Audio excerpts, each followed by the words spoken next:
Hello student.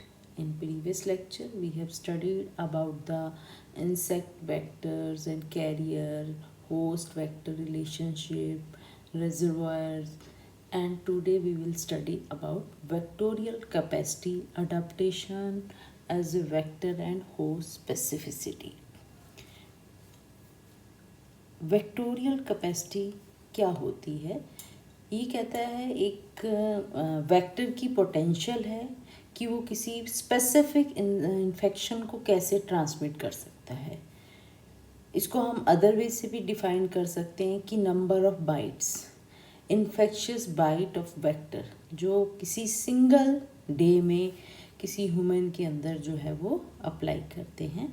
तो total number of जो bytes हैं, इन्फेक्शियस बाइट हैं, वो एक मस्कीटो के द्वारा और वेक्टर के द्वारा जो है ह्यूमन में एक सिंगल डे में करते हैं, जिसके कारण इन्फेक्शन जो है वो ट्रांसमिट होता है। बहुत सारे डिटर्मिनेंट हैं जो वेक्टोरियल कैपेसिटी को अफेक्ट करते हैं, जैसे अबंडेंस है। जितने ज़्यादा वेक्टर्स होंगे, ठीक है, उतना ज़्यादा इन्फेक्शन की ट्रांसमिशन होना पॉसिबल है। जितने अब नंबर ऑफ वेक्टर हायर होंगे तो प्रोबेबिलिटी ऑफ इन्फेक्शन के ट्रांसमिशन की भी ज़्यादा होगी। It mean we can say vectorial capacity is density dependent.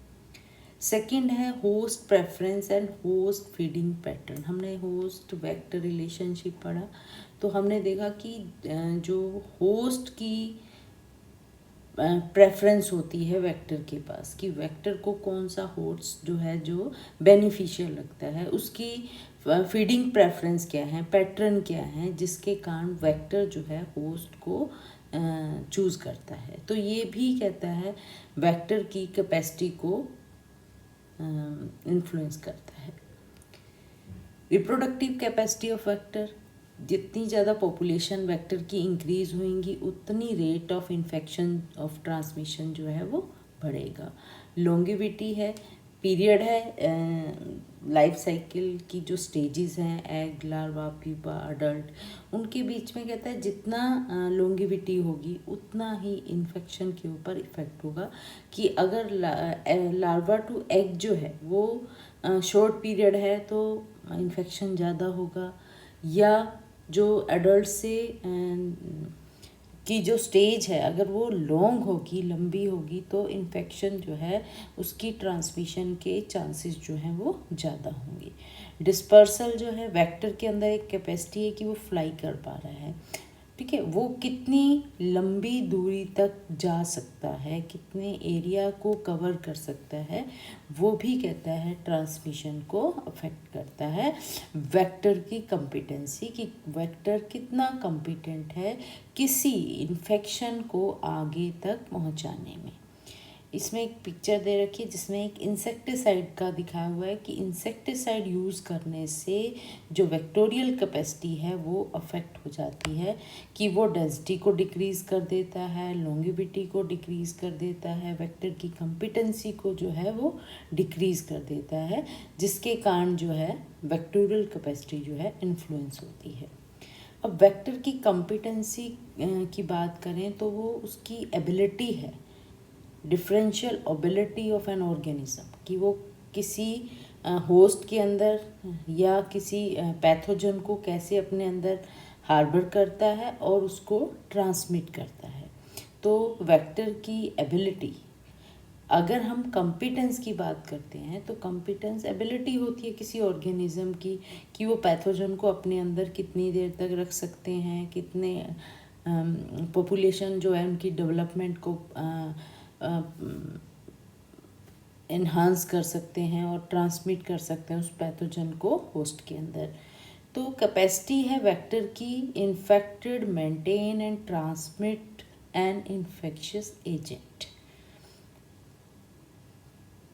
The susceptibility of a group of vector to a given strain of pathogen and their ability to transmit the pathogen, कि किसी vector की उस pathogen के साथ कितनी susceptibility है और उसकी एबिलिटी कि वो उस पैथोजन को कितना आगे ट्रांसमिट कर सकते हैं, ये वेक्टर की कॉम्पिटेंसी कहलाती है। ये कहता है एक तरह का इनेट कैरेक्टरिस्टिक्स है और किसी भी वेक्टर का जो कि पैथोजन के लिए अप्लाई होता है। वेक्टर कॉम्पिटेंसी को हम कैलकुलेट कर सकते हैं by number of decimated infection divided by total number of mosquitoes और वेक्टर एक्सपोज्ड।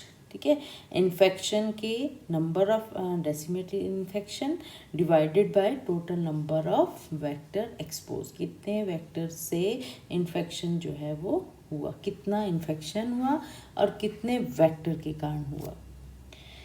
अगर हम वेक्टोरल कैपेसिटी और वेक्टर कॉम्पिटेंस के बीच में डिफरेंशिएट करना चाहें तो वेक्टोरल कैपेसिटी जो है वो एफिशिएंसी है वेक्टर बॉर्न डिजीज ट्रांसमिशन की, और वेक्टर कॉम्पिटेंसी इवोल्यूशन है कि वेक्टर कैपेबल कितना है, चाहे वो मैकेनिकली या बायोलॉजिकली उस पैथोजन को ट्रांसमिट करने में। वेक्टर कॉम्पिटेंसी को एक्चुअली हम जैसे बताया one of the determinant of vectorial capacity. Vectorial capacity की जो इक्वेशन है वो सबसे पहले जो है रोनाल्ड रोज, जिन्होंने सबसे पहले वेक्टर को डिस्कवर किया था, ऑब्ज़र्व किया था इन मस्कीटो मलेरिया के अंदर, जो मलेरिया फैलाते हैं, तो उस मस्कीटोज़ के अंदर इन्होंने देखा था पैरासाइट को, तो उन्होंने वेक्टर का नाम दिया था। उन्होंने इक्वेशन करी थी जिसको थ्रेशोल्ड थ्योरम का नाम दिया गया था, लेकिन उसमें कुछ जो है सेटिस्फैक्ट्री चेंजेस लाए गए थे जिसके कारण वो और इजी हो जाए, जो कि जॉर्ज मैकडोनाल्ड ने 1952 में किया था, और उसके बाद मसार्ड एटोल, बटानी एटोल जो है उन्होंने इसको सपोर्ट किया था 1994 के अंदर। तब जाके एक सेटिस्फैक्ट्री इक्वेशन जो है वो आई थी।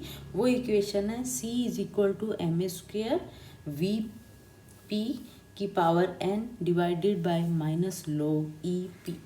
अब C जो यहाँ पर है वो एक्चुअल में वेक्टोरल कैपेसिटी है, जो ये बता रहा है कि कितने इन्फेक्टेड बाइट जो हैं सिंगल डे के अंदर जो है रिसीव होते हैं किसी डिजीज़ को ट्रांसमिट करने में। M डेंसिटी ऑफ वेक्टर है कि नंबर ऑफ वेक्टर्स कितने हैं कि in relation to the density of host. A proportion of vector feeding on the host divided by length of gonotrophic cycle, जो कि एक इंटरवल है बिटवीन टू ब्लड मील्स के अंदर। तो उसका प्रोपोर्शन लेते हैं कि एक वेक्टर जो है होस्ट को के ऊपर जब फीड करता है एंड डिवाइडेड बाय उसकी लेंथ, कितने समय तक वो फीड करता है। वेक्टर V जो है वेक्टर कॉम्पिटेंस है। P daily survival of vectors, क्योंकि बहुत सारे फैक्टर ऐसे होते हैं जो उनकी सर्वाइवल पे अफेक्ट करते हैं। N जो है एक्सटेंसिक इंक्यूबेशन पीरियड है। अब वेक्टोरल कैपेसिटी जो हमने बताया एफिशिएंसी ऑफ पैथोजन ट्रांसमिशन को हम इसमें चेक करते हैं, तो EIR जो है वो एक डायरेक्ट मेज़र है ऑफ रिस्क फैक्टर का। तो एंटोमोलॉजी इनोकुलेशन रेट जो है the product of mosquito biting rate times the proportion of infected mosquitoes, ये 1 to 20% के बीच में रहती है। ये इन्फेक्शियस मस्कीटोज की एक्सपोजर को मेज़र करता है कि कितने इन्फेक्शियस जो मस्कीटोज थे या वेक्टर थे वो एक्सपोज हुए हैं, वो आए हैं इस होस्ट के पास। ठीक है, अब यहाँ पर ये डायग्राम में आप देखेंगे वेक्टोरल कैपेसिटी का जो इक्वेशन है वो दिखाई हुई है, और ma²। अब यहाँ पर कंबाइंड फॉर्म में पहले हमने देखा m जो है वो density of vector in relation to density of host. ये हमने बताया था प्रोपोर्शन ऑफ वेक्टर फीडिंग, ठीक है, divided by the length of कितने समय तक जो है वो फीड करते हैं। ये ma² जो है वो कहते हैं कंबाइंड इफेक्ट है, जिसमें इनकाउंटर्स विद होस्ट, वेक्टर के कितने इनकाउंटर हैं होस्ट के साथ, बेड नेट है, ठीक है, होस्ट डिफेंस बिहेवियर है, वो सब कहता है ma² को अफेक्ट करता है, डेंसिटी ऑफ वेक्टर को और उसकी फीडिंग की लेंथ को। सेकंड VB जो है वो मस्कीटो का इम्यून फैक्टर है, क्योंकि वी जो है वो हमारा है वेक्टर की कम्पिटेंस, वेक्टर कितना कम्पिटेंट है किसी इन्फेक्शन को आगे ट्रांसमिट करने में, तो उसका इम्यून फैक्टर है। जो उसकी ऑक्सीडेशन स्टेट ऑफ मिडगट है, पैरासिटिक रिदम्स हैं, ठीक है। ऐसी ट्रांसमिशन जो कम्पिटेंसी हम चेक कर रहे हैं वेक्टर की, वो मिडगट के अंदर माइक्रोबायोम्स कितने हैं, होस्ट का इम्यून सिस्टम कितना है, होस्ट की ब्लड क्वालिटी क्या है, ये कहता है इस वीबी वेक्टर की कम्पिटेंसी को चेक करती है। उसके बाद पी जो है वो है डेली सर्वाइवल ऑफ मस्कीटो, कि मस्कीटो की डेली सर्वाइवल क्या है, होस्ट की ब्लड क्वालिटी है, डिटॉक्सिफिकेशन ऑफ ब्लड मील है, मस्कीटो इम्यून फैक्टर है, encounter with predator, encounter with insecticide, जो डेसिकेशन रिस्क है, ठीक है। इसके अलावा एन जो है वो है एक्सटेंसिव इंक्यूबेशन पीरियड, जिसमें इन्वायरमेंटल फैक्टर आ जाते हैं जैसे कि टेम्परेचर, ठीक है। तो ये वेक्टोरियल कैपेसिटी है जिसको डिफरेंट फैक्टर जो हैं वो अफेक्ट करते हैं। उसके बाद है अडाप्टेशन एज वेक्टर, वेक्टर के अंदर अडाप्टेशन होना अपने होस्ट के अकॉर्डिंगली। नॉर्मली कहता है जो सर्वाइवल ऑफ एक्टिविटी है वेक्टर की, वो बहुत सारे फैक्टर जो है उसको अफेक्ट करते हैं। अब एक्टिविटी जितनी कम होगी, रेट ऑफ ट्रांसमिशन भी उतना ही कम होगा। सर्वाइवल और एक्टिविटी दोनों जो हैं रेट ऑफ इन्फेक्शन ट्रांसमिशन को अफेक्ट करते हैं। पहला टेम्परेचर, टेम्परेचर जो है वो सर्वाइवल को कम भी कर सकता है, ज़्यादा भी कर सकता है, डिपेंड करता है कि स्पीसीज़ कौन सी है वेक्टर की। उसकी जो वेक्टर की पैथोजन के साथ जो ससेप्टेबिलिटी है वो भी चेंज हो सकती है टेम्परेचर के साथ। चेंज हो सकता है वेक्टर की पॉपुलेशन ग्रोथ कि कितने, अब टेम्परेचर बढ़ने से क्या होगा, वेक्टर जो हैं कम हो सकते हैं, ज़्यादा हो सकते हैं, उनकी डेंसिटी जो है वो इंक्रीज़ हो सकती है। फीडिंग रेट जो है वो चेंज हो सकती है टेम्परेचर के साथ। होस्ट के साथ जो कांटेक्ट है, उसकी जो डेवलपमेंटल स्टेज हैं, वो सब जो हैं टेम्परेचर के साथ इफ़ेक्ट होती हैं। नॉर्मली कहता है जो टेम्परेचर एट लो टेम्परेचर पे लाइफ साइकिल जो है वो एक्सटेंड हो जाती है, लेंथन हो जाती है, और मोर्टेलिटी जो है फेकेंडिटी से एक्सीड कर जाती है। अब लाइफ साइकिल अगर इंक्रीज़ होगी तो इट मीन यही कि मोर्टेलिटी जो है वो बढ़ रही है, ठीक है, एज़ कंपेयर टू फेकेंडिटी, जो उनकी डिवीज़न की या ग्रोथ की जो रेट है। सेकेंड, प्रेसिपिटेशन एक इन्वायरमेंटल फैक्टर है जो वेक्टर की सर्वाइवल को अफेक्ट करता है। ज़्यादा रेन हो जाए तो क्या होगा, लार्वा के जो हैबिटेट हैं वो क्रिएट हो जाएंगे। एक्सेसिव रेन हो जाए तो क्या होगा, एलिमिनेट, उनके जो हैबिटेट हैं वो फ्लडिंग हो जाएगी उनकी। अगर रेनफॉल कम हो जाती है तो हैबिटेट जो हैं, जो स्ट्रीम हैं, रिवर्स हैं, वहाँ पर जहाँ पहले बहुत पानी था अब वो ड्राई अप हो गए हैं एक स्मॉल पूल में, ठीक है। अब वो ड्राई सीजन मलेरिया के वेक्टर जो हैं वहाँ पर एग्जिस्ट कर सकते हैं। ह्यूमिडिटी अगर इंक्रीज़ हो जाती है तो वेक्टर की सर्वाइवल भी इंक्रीज़ हो जाती है, एंड वाइस वर्सा। अगर ह्यूमिडिटी डिक्रीज़ होगी तो वेक्टर की सर्वाइवल भी डिक्रीज़ होगी। ह्यूमिडिटी, जो रिलेटिव ह्यूमिडिटी है, वो कहता है एक्टिविटी को बढ़ा देती है। हैवी रेनफॉल जो है वो एक्टिविटी को कम कर देती हैं, और हमें पता है एक्टिविटी अगर इंक्रीज़ होती है तो रेट ऑफ ट्रांसमिशन भी इंक्रीज़ होता है। वेक्टर बोर्न जो डिजीज़ होती हैं वो हजार्डस हो जाती हैं, मोर हजार्डस, मोर अनप्रडिक्टेबल, इफ़ उन जो वेक्टर है उसके अंदर अडाप्टेशन हो जाए अपने इन्वायरमेंट के अकॉर्डिंग, अपने इकोसिस्टम के अकॉर्डिंग। वेक्टर की जो डिस्पर्सल है, increasing the dispersal and transmission of infectious agent, अगर उसमें अडाप्टेशन हो गई तो वो डिस्पर्सल और ट्रांसमिशन जो है वो चेंज हो सकती हैं। They act as a bridge between different species and animal and human के बीच में एक ब्रिज का काम करते हैं वेक्टर, और वेक्टर जो हैं पैथोजन के रिजर्वायर का भी काम करते हैं। अब उनमें अडेप्टेशन क्या हो सकती हैं कि अगर मैकेनिकली ट्रांसलोकेशन हो जाए उनका, जिसके कारण वेक्टर जो है वो एंडेमिक और एंडेमिक एरिया में जो अपने आप को अडेप्ट कर लेता है। कॉमन फिनोमिना है जो कहता है introduction of infection in new area में राइज करता है। पहले जो इन्फेक्शन है, सपोज करो एंडेमिक एरिया में है, बहुत इन्फेक्शन था, लेकिन वही वेक्टर जो हैं उन इन्फेक्शन को नॉन एंडेमिक एरिया में ले जाते हैं, तो मैकेनिकली ट्रांसलोकेशन हो जाती है।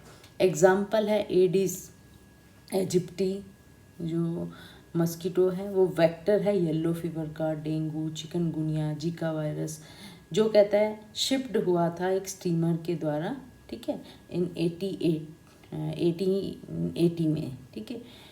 फिर कहता है जो अर्बन एरिया के अंदर पहले जो है ये जो मस्कीटो था ये रूरल एरिया के अंदर ज़्यादा पॉपुलेशन थी, वहाँ जो इन्फेक्शन था वो बढ़ रहा था, लेकिन कहता है जब ये स्टीमर के द्वारा इसको शिफ्ट हुआ, एक जगह से दूसरी जगह पर आ गया, तो वहाँ पर क्या है अर्बन येलो फीवर जो है वो अपीयर हुआ 1906 में। 1906 के अंदर पहला आउटब्रेक जो है वो अर्बन येलो फीवर का देखा गया था। उससे पहले ये जो फीवर था ये रूरल एरिया के अंदर ज़्यादा दिखाई दे रहा था।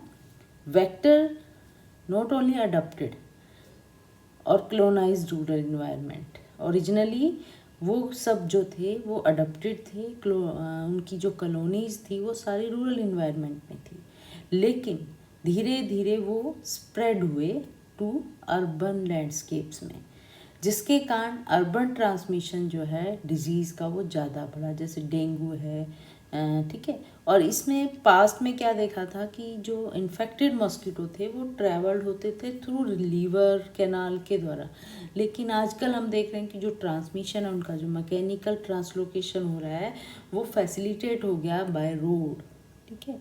बाय रोड जो है बहुत ज़्यादा जो है एक प्लेस से दूसरी प्लेस में पहुंच जाते हैं बाय एयरवेज नेटवर्क के द्वारा। For this reason the risk of vector borne disease जो है वो बढ़ गया। मलेरिया, लेशमानियासिस, अर्बन ट्राइपैनोसोमियासिस, ये सब जो है वो इंक्रीज़ कर गए। तो एक अडेप्टेशन हुई कि वो रूरल से अर्बन में अपने आप को अडॉप्ट कर गए वेक्टर। इसी तरह कहता है जो इन्फेक्शियस एजेंट होते हैं वो वेक्टर के अंदर कुछ मार्फोलॉजिकल चेंजेस भी ले आते हैं, जिसके कारण जो डिजीज़ की ट्रांसमिशन हो जाती है वो ज़्यादा हो जाती है। वेक्टर जो है more prone to cause transmission of disease. Example female anopheles mosquito है, जिसमें कहता है स्ट्रक्चरल मॉडिफिकेशन हुई उसके माउथ पार्ट में, जिसमें पहले वो सिंगल फीड से अपना काम चला रहे थे, लेकिन अब क्या हुआ उसकी लिमिट हो गई, उनको स्मॉल क्वांटिटी ऑफ ब्लड जो है वो सक कर पाते हैं सिंगल टाइम में, तो उसको बार बार फ्रीक्वेंटली जो है बाइट करना पड़ रहा है, जिसके कारण जो उसका कांटेक्ट है होस्ट के साथ वो बढ़ रहा है, तो इन्फेक्शन के चांसेस जो है प्रोबेबिलिटी है वो भी इंक्रीज हो रही है।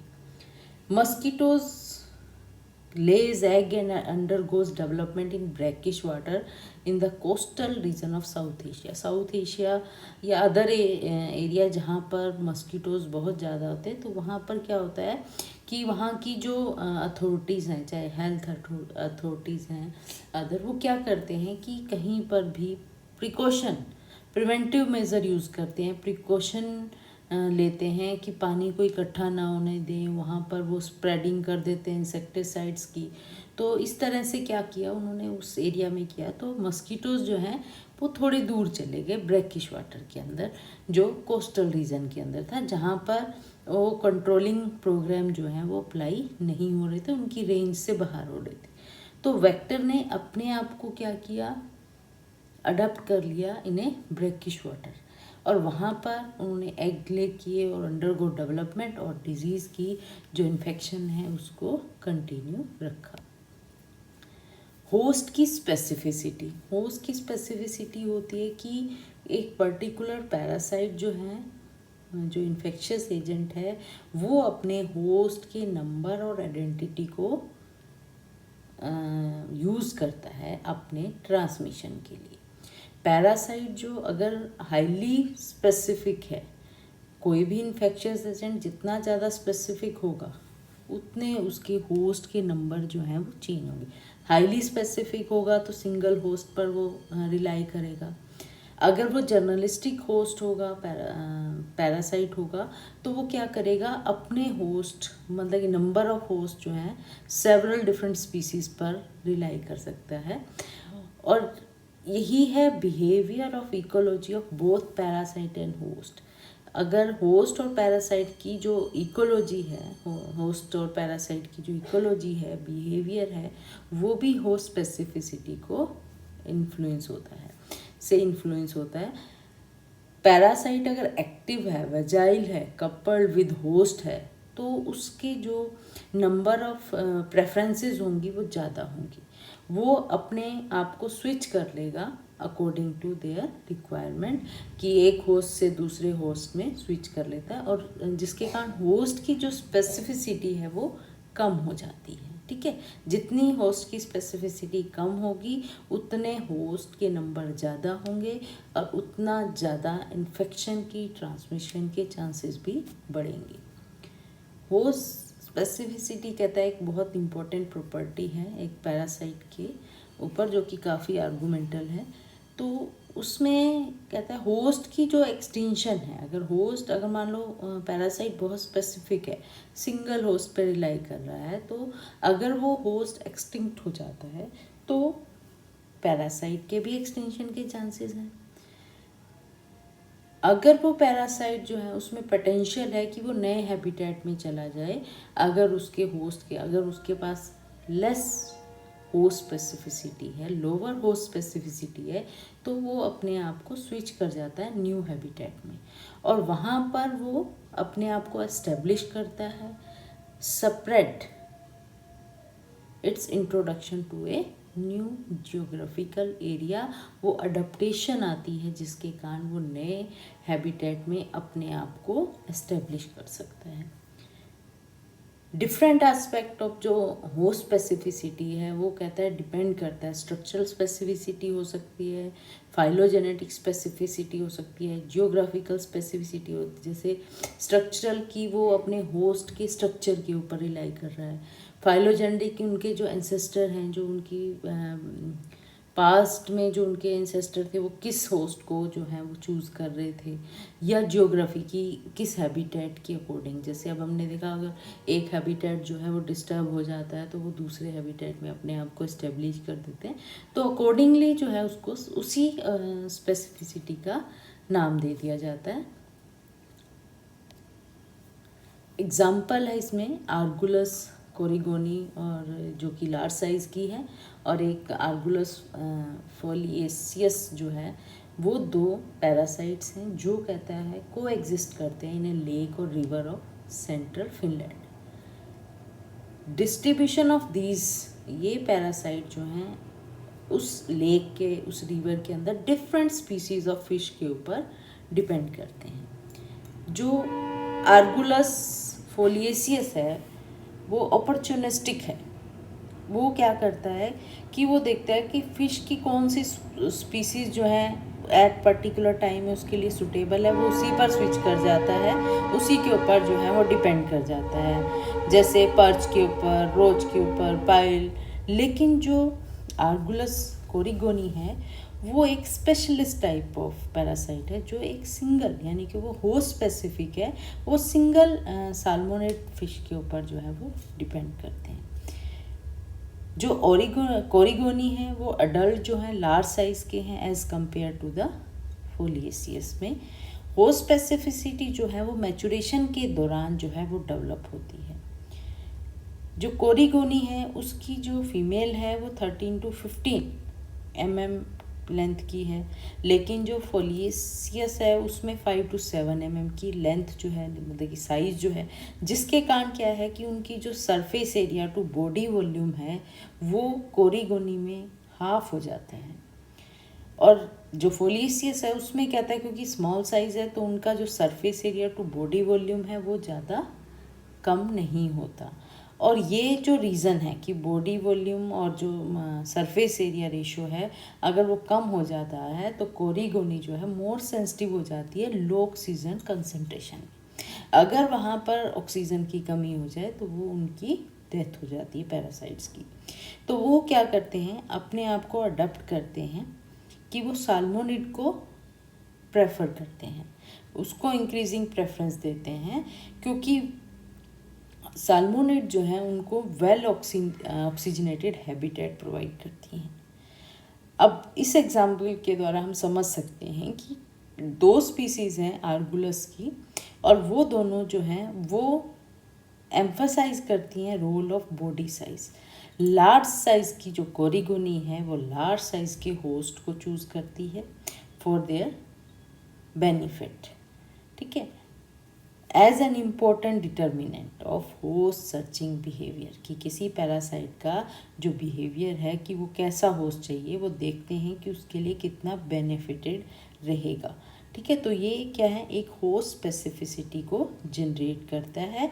अब यहाँ पर हमने देखा जो कोरिगोनी है उसने साल्मोनिड को यूज़ किया क्योंकि वो उसको ऑक्सीजनेटेड हैबिटेट प्रोवाइड करती है, जिसके कारण उसकी जो सर्वाइवल है, एग्जिस्टेंस है, वो चांसेस जो हैं वो बढ़ जाते हैं।